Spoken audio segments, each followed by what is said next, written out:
In the headlines, unvaccinated civil servants barred from public buildings in Abuja as Omicron variant is detected in Nigeria. President Muhammadu Buhari underscores needs to enhance bilateral relations between South Africa and Nigeria. Gombe farmers give recipe on beans production. And away from Nigeria, United States reports first case of Omicron variant. Hello and welcome to Trust News Update. I am Iwelia. Thank you for joining.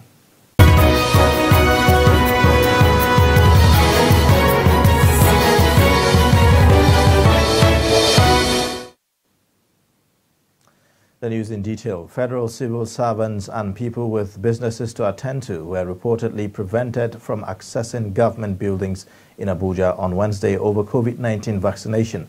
All government officials who could not present proof of vaccination and negative PCR tests were stopped early this morning from gaining entrance to the Federal Secretariat. Trust TV, Nafisa Abdul-Al reports. Following the announcement made by the Secretary to the Government of the Federation and the Chairman of the Presidential Steering Committee on COVID-19, Boss Mustafa, in October 2021, that all civil servants without proof of vaccination and negative polymerase chain reaction tests would not be allowed to access government buildings from December 1, 2021. The announcement was implemented Wednesday morning in Abuja as civil servants without proof of vaccination and negative polymerase chain reaction tests were prevented from accessing the Federal Secretariat. Yes, this morning I entered here some minutes to 8, and I found out that the security men, they were telling us that without our COVID-19 card, that we cannot enter our offices. So I was so terrified. I was thinking they were playing, but later on I found out that they were serious. Though at the end of the whole thing, they allowed people, maybe that was around 11 or so. Yes. Actually, today at the early hour of this morning, the civil servants were not allowed to go through their offices just because they gave them a warning of at least a deadline of yesterday for everybody to be vaccinated. But actually this morning they were not allowed to go into the office, and this is actually absurd because in times like this where everybody is finding a way to make impact, especially getting something to eat, and you're stopping people to go and be vaccinated. Go to the place they asked us to go and get our vaccine. You discover that the place is not even conducive. Apart from being conducive, you discover that the job, you cannot leave your boss in your office and go and start being vaccinated. So it's something that at least they're supposed to give us at least from now to March for us to be vaccinated. I'm surprised that just within a little short of time, and they are telling us nobody should go inside this office again. It's not, at least it's very absurd. The government should at least find a way, at least, to at least give us at least a time. So the issue of COVID-19 preventing civil servants from entering the office is not good at all. Why? Because in some parts of the world, like in America, they are kicking against this COVID-19.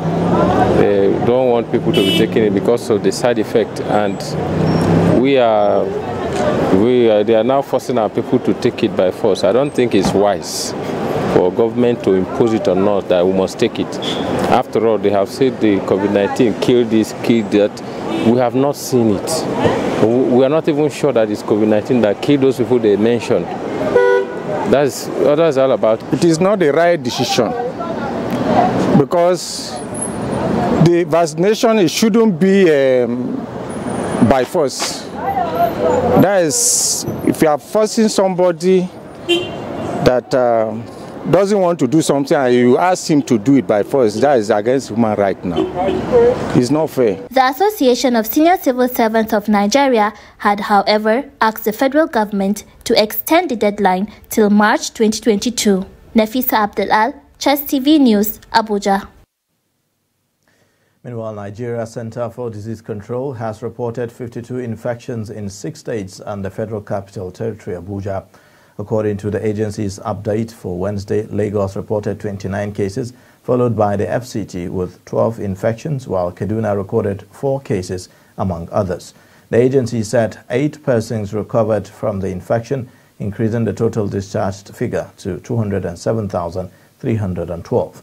Meanwhile, 1 person died of COVID complications, which puts Nigeria at 214,270 confirmed cases with 2,978 fatalities. Now, the emergence of Omicron variant of the coronavirus, which was identified, has raised concerns among scientists, health officials, and the general public across the globe, especially in Nigeria, while the World Health Organization has described it as a variant of concern, as the global body warned that the global risk posed by it were very high. 2 cases have already been confirmed in Nigeria, even as Canada imposes a ban on Nigerian travelers. Director, Logistics and Health Commodities, National Primary Healthcare Development Agency, Kubura Daradara, speaks on the variant on Trust TV's morning show Daybreak.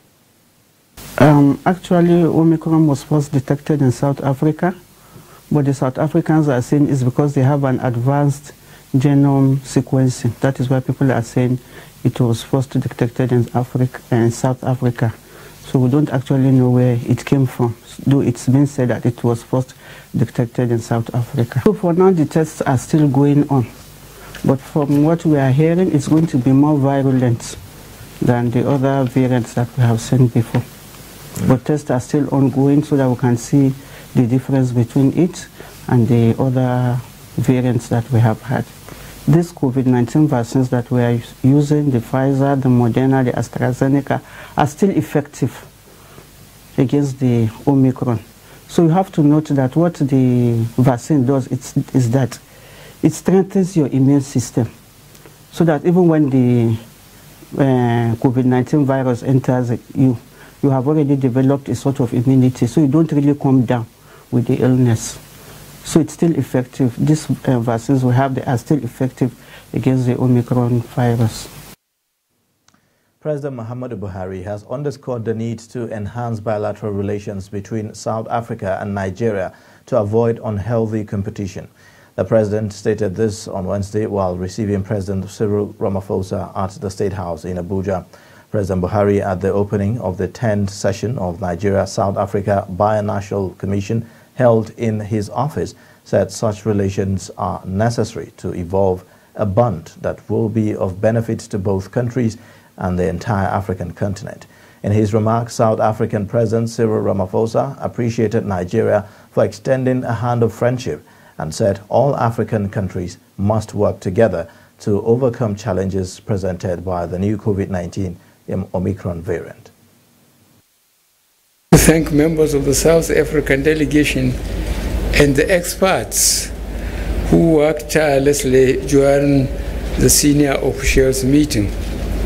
Today has witnessed the signing of a new memoranda of understanding between Nigeria and South Africa in diverse areas, including youth development, women and child empowerment, and political consultations, critical areas that will lead to increased people-to-people contact.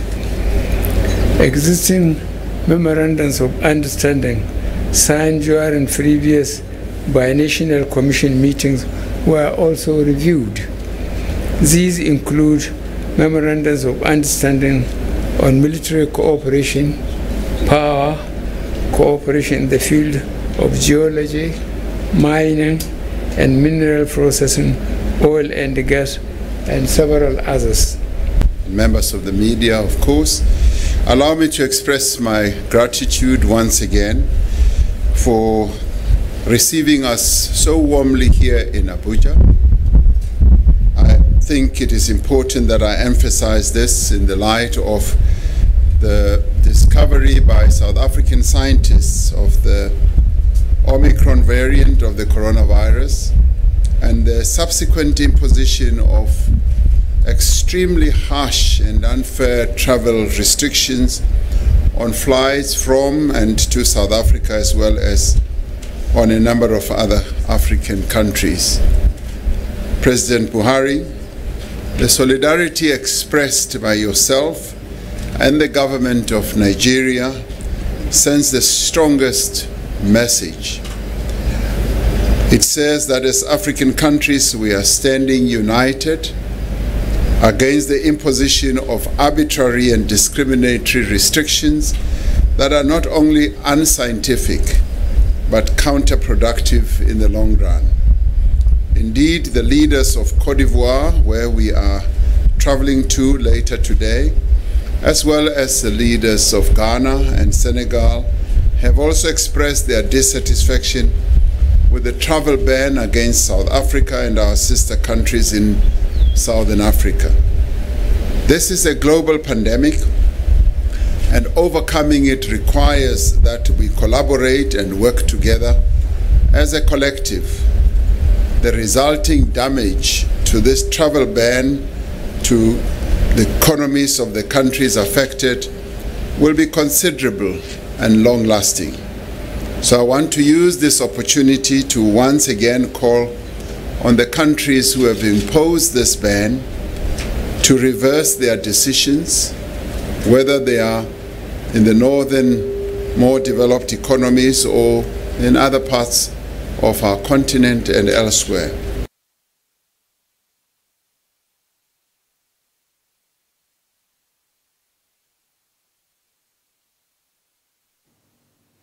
Now, on the occasion of World AIDS Day, the World Health Organization discloses that a total of 460,000 people were killed by AIDS, meaning that a shocking 1,300 people died every day in Africa despite free access to effective treatment in the region.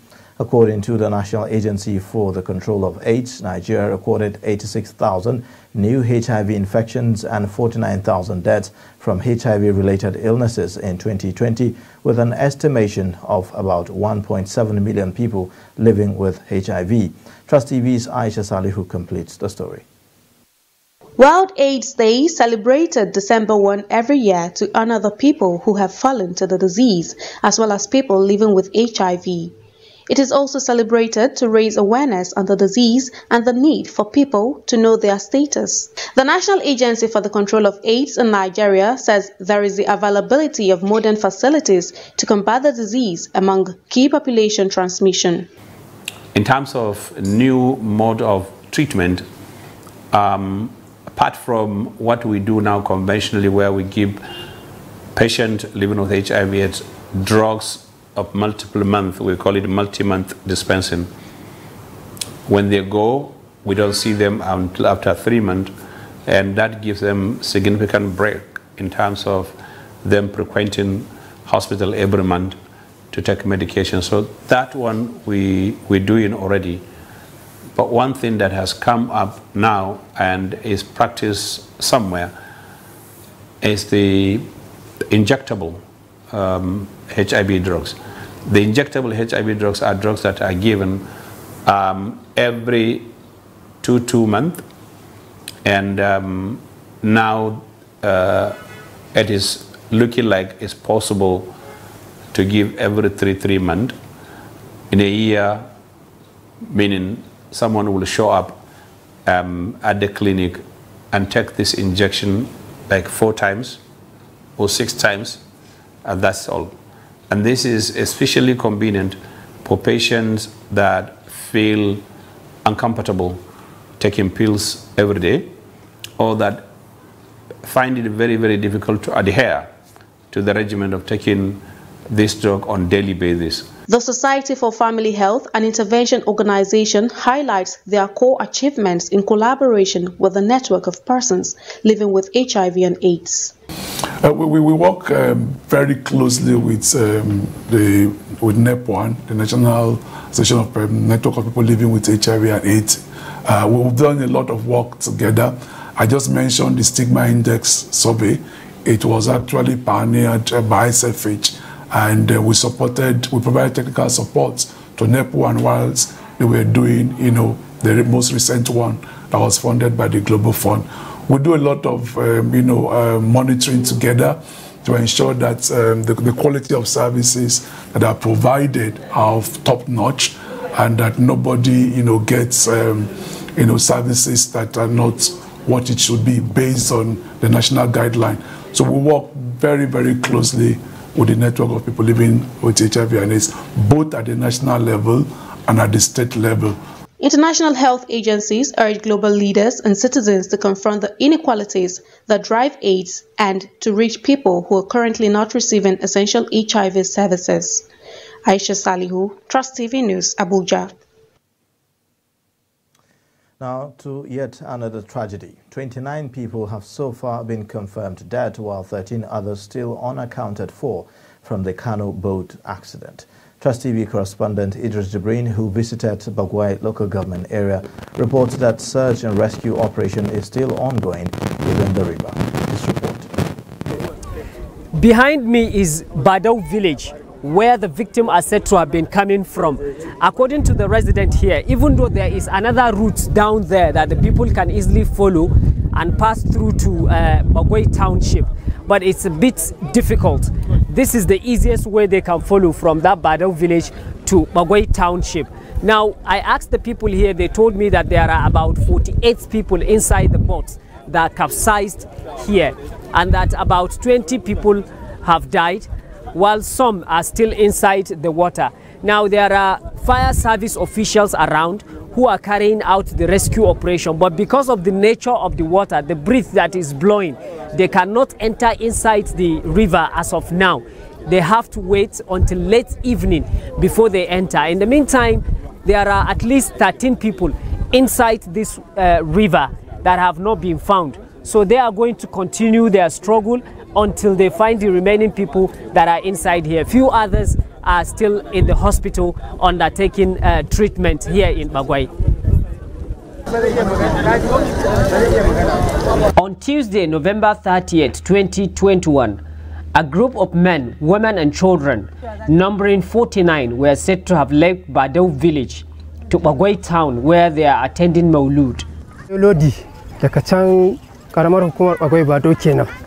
Yawa za su zo nan karamar hukumar, za su hauro nan karamar hukumar Bagwai, za su je a bisa kan Maulidi, za su je ziyara can karamar hukumar dawakin Tofa. Wannan abu ya faru. Halfway inside this river, their boat was said to have capsized, killing 20 on the spot. Further search and rescue exercise recovered 9 other victims. We rescued about 20 people unconscious, then 7 of them alive, and conveyed them to General Hospital for medical attention. These people are mostly friends and relatives of the victims who are either still inside the river or have been removed for burial. They said the water transportation is the easiest and safest means of transportation for them around this part of Kano State, but there are inadequate modern boats for that purposes. Biki ne na haduwa da nan garin da nan zumunci ya haɗu. To biki ne ta so ne suna ne daurin aure shine wannan ba zan iya tabbatawa ba. Suka yi ɗebo ka ba irin kamar yadda gwamnati ta tsara nata ba. Misali kaga mu namu nan kaga ice ne. Sai su je sai su yi lodi wanda ya wuce ka'ida, magana ta gaskiya, kuma a zubo mata da yawa. Ka ji abin da ya kawo mana wannan matsala, magana ta gaskiya. Wannan ibtila'i tun jiya da dare a zuwa wajen la'asar zuwa magariba aka wani hadarin. Sakamakon da jirgin ya ɗebo ɗalibai wajen su 45. Yana so ya hayo nan, to Allah bai yadda ba. Allah ya kawo ƙara kwana gaba ɗaya suka abin nan suka rasu. Meanwhile, the Kano State Fire Service confirmed that officials of the agency will continue to remain on site until the remaining victims are recovered. Idris Jibrin, Trust TV News, Kano. Nigerian Senate is asking the federal government to, as a matter of urgency, resuscitate the Nigerian Navy flagship fleet, NNS Aradu, NNS Aradu is an all-purpose fighting ship capable of undertaking various forms of warfare missions and is commissioned in 1982 but has been left largely unkept over the years. The report. The Nigerian naval flagship NNS Aradu is said to be one of the first of the MECO 360 general-purpose frigates commissioned in 1982. The need to resuscitate the naval warship caught the attention of lawmakers after a senator representing Rivers East, Thomas Sekibo, moved the motion this Wednesday. The motion, he said, is to enable the Nigerian Navy strengthen her capacity on surveillance on the high sea. The capacity of the frigate in undertaking anti-submaritime warfare, among other attributes, is said to be enormous. However, lack of maintenance culture has left it unkept. Senator Sekibo noted that the capacities of the frigate ensures that the Nigerian Navy continue to reach out to blue waters with the appropriate ships in terms of firepower and enhanced surveillance. That of a truth that Nigeria has no flagship on our seas today and has lost our pride of dreaded sea power among the African nations. Understand that NNS Aradu can be defeated either locally or internationally or both to give her 25 years extended lifespan or more. Lawmakers who supported the motion believe the Nigerian can refit the ailing ship to take over her place in the naval formations on the African continent and the world at large. $500 million will have been saved by the country for other purposes. It will have meant that this Senate has acted in the right way. And that is the additional reason as to why this motion is apt and timely at this time of our situation. I'm therefore urging my colleagues to look at the cost-benefit analysis to the nation and then the operational advantage that this flagship offers to Nigerian Navy and by extension to Nigerians in general. Other ships of the same category and standard from other countries are still worthy, have not suffered what this particular flagship suffered. Ships of similar type, similar category, purchased by other countries in other countries, are still serving, are still working, still worthy, performing the duty they're supposed to perform. But this one, 2 times has suffered serious degradation. The Senate should be able to ask questions, Mr. President. To this end, the Senate has resolved to organize a stakeholders meeting to facilitate refitting and refurbishing of the NNS Aradu to carry out its role in servicing the Nigerian maritime domain. You're watching Trust News Update. Coming up after the break. How to end militancy is in Ogoni land. Details shortly. Get latest updates on current topical issues and breaking news by downloading the Trust TV mobile app on your Android devices. Go online, click Google Play Store, search Trust TV, install the app, and get doses of unfiltered information on happenings all over the world in your pocket. Trust TV, documenting the Nigerian story.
Thanks for staying with us. Now here's another look at some of the main news again.